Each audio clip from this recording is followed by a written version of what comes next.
Mohsin Saab to hand over the book for the launch. This book is actually launched by Salam Center, Bangalore. Yeah, the next book is on the seerah of Prophet Sallallahu Alaihi Wasallam.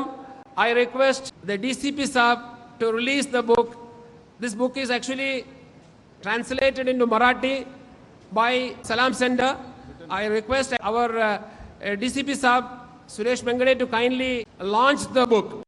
माझ्या समोर उपस्थित असलेले सर्व lecturers, व्याख्याते, या ठिकाणी सर्व intellectual audience, बंधू आणि भगिनींनो, मी सर्वप्रथम या कार्यक्रमामध्ये पवित्र कुराण सुलभ मराठी अनुवाद, त्याचप्रमाणे प्रेषित मुहम्मद सर्वांसाठी जीवन दर्शन आणि संदेश या दोन्ही पुस्तकांचं अधिकृतरित्या उद्घाटन झालं असं जाहीर करतो.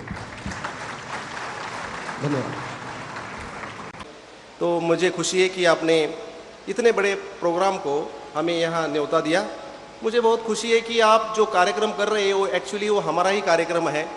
वो आप लोग हमारा ही कार्यक्रम कर रहे हैं कि जो हम चाहते हैं कि देश में, दुनिया में सारे रिलीजन्स में एक वाक्यता रहे, सारे रिलीजन मिलके जुल के रहे, क्योंकि हम सभी एक ही ऊपर वाले के देन हैं.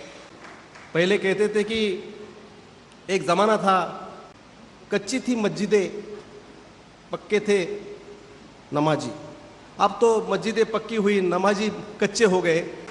तो ये श्रद्धा हमें बढ़ाना चाहिए. श्रद्धा के सिवा दुनिया में कुछ मिलता नहीं.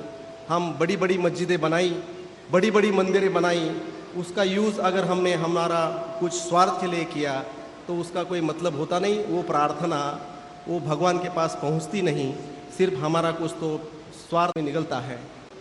इस्लाम इज़ मोस्टली मिसअंडरस्टूड रिलीजन है. उसमें सच्चाई तो ज़रूर है कि मिसअंडरस्टूड बहुत हुआ, लेकिन अदर रिलीजन भी मिसअंडरस्टूड हुआ है, ऐसा कुछ नहीं.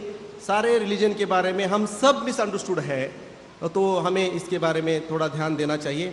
इस्लाम पर्टिकुलरली अरबी में रहने की वजह से जिसने उसको दूसरों को बताया वो ढंग से नहीं बताया, इसलिए ये मराठी में लाया. ये बहुत बड़ी बात है.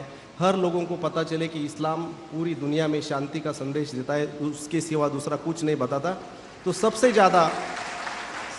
ज़्यादा ह्यूमैनिटी को इकट्ठा रखने का सबसे ज़्यादा काम कोई धर्म करता होगा तो वो इस्लाम करता है. क्योंकि मैंने इस्लाम पढ़ा है, एज ए पुलिस ऑफिसर पढ़ा है, एज ए क्यूरियोसिटी मैंने पढ़ा है. तो इस्लाम से ज़्यादा शांति का, अमन का संदेश दूसरा कोई धर्म देता नहीं जो इसमें है. तो ये सारे हिंदू भाई, मराठी भाई, ये even not only Hindu, even some Muslims also, they can understand very well Islam, what is Islam in Marathi. क्योंकि बहुत सारे लोगों को उर्दू आती नहीं है. ये धर्म को कोई मॉर्फिन जैसा यूज़ करता है और दो जमात में, दो धर्म में, अलग अलग रिलीजन में झगड़ा पैदा करते हैं. इन झगड़ों से हमें दूर रहना है. सबसे ज़्यादा डर हमें कम्युनल टेंशन का रहता है. इस प्रोग्राम की वजह से ये कम्युनल टेंशन कम हो जाएगा और इस्लाम के प्रति प्यार करने वालों की संख्या ही बढ़ जाएगी. ये मुझे खुशी है. ये प्रोग्राम की वजह से ये लोगों को मैं धन्यवाद देता हूँ कि आपने जो इतना बढ़िया प्रोग्राम आयोजित किया है. मैं नवी मुंबई पुलिस की तरफ से ये प्रोग्राम को शुभेच्छा देता हूँ, शुभकामनाएं देता हूँ. धन्यवाद. नमस्कार. खुदा हाफिज़.